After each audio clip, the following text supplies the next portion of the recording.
Entonces, en cuanto a los materiales, existen 4 puntos de estudio de los que habíamos hablado. Y también dijimos que la mayoría de la ciencia de los materiales se iba a enfocar en cómo estos 4 puntos se relacionan entre sí.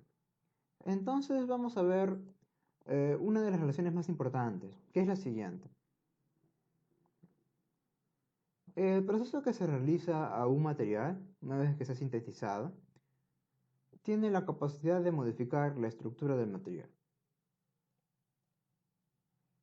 Es decir, los procesos que se realicen van a afectar cómo el material se estructura a un nivel microscópico. Y junto con la composición, la estructura va a servir para modificar, para determinar las propiedades que van a determinar también el desempeño. Un ejemplo, habíamos dicho que si los cables de cobre se fabricaran estirando y sin hacer nada más, eso afectaría cómo es la estructura microscópica, micrográfica del cobre dentro del cable estirado, y eso iba a afectar su conductividad eléctrica. Claro que si el cobre no fuera conductivo, no tendría conductividad para nada. Entonces, tanto la composición como la estructura van a determinar las propiedades del desempeño. Luego, también habíamos hablado, y faltaba aclarar lo siguiente, que los materiales que usamos generalmente no son sustancias puras, son mezclas. Claro que existe una diferencia entre una mezcla y un compuesto, porque un compuesto es una sustancia pura, un elemento también es una sustancia pura. Y cuando juntamos elementos con elementos, elementos con compuestos o compuestos con compuestos, sin que exista una reacción química, obtenemos las mezclas. Y la mayoría de materiales que utilizamos realmente son mezclas. Entonces, eh, también habíamos aclarado que, por ejemplo, en el óxido de silicio, solo existe una sustancia compuesta. Solamente existe una sustancia compuesta. No existe el elemento, la sustancia elemental del silicio.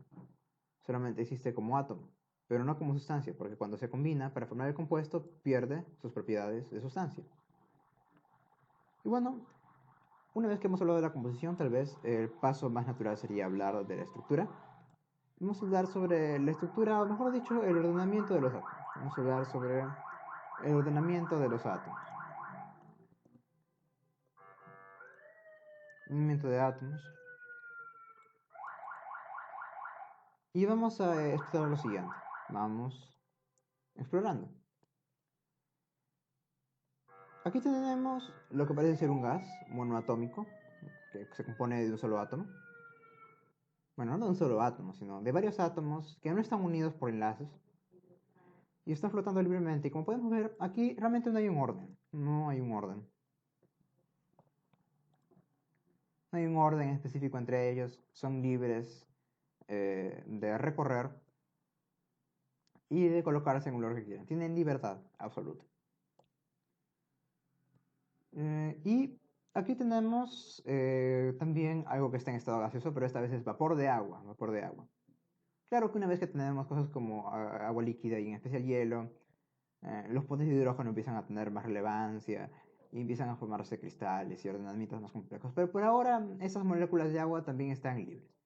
Entonces parece tentador decir que no existe un ordenamiento de átomos acá. Pero en realidad sí. Porque miren, acá el oxígeno, cada átomo de oxígeno está unido por acá a un hidrógeno, por aquí a otro hidrógeno. Bueno, un átomo de hidrógeno, un átomo de hidrógeno. Y eso es un ordenamiento. Es decir, existe un patrón que cada oxígeno, dos hidrógenos, cada oxígeno, dos hidrógenos. Pero ahí termina el orden. Es decir, ¿qué tanto rango tiene ese orden? No mucho, ¿no? Solamente hasta donde se acabe la molécula y de ahí todo vuelve a ser impredecible. Entonces aquí existe un orden, pero de bajo rango. Un orden de corto rango, podríamos decir.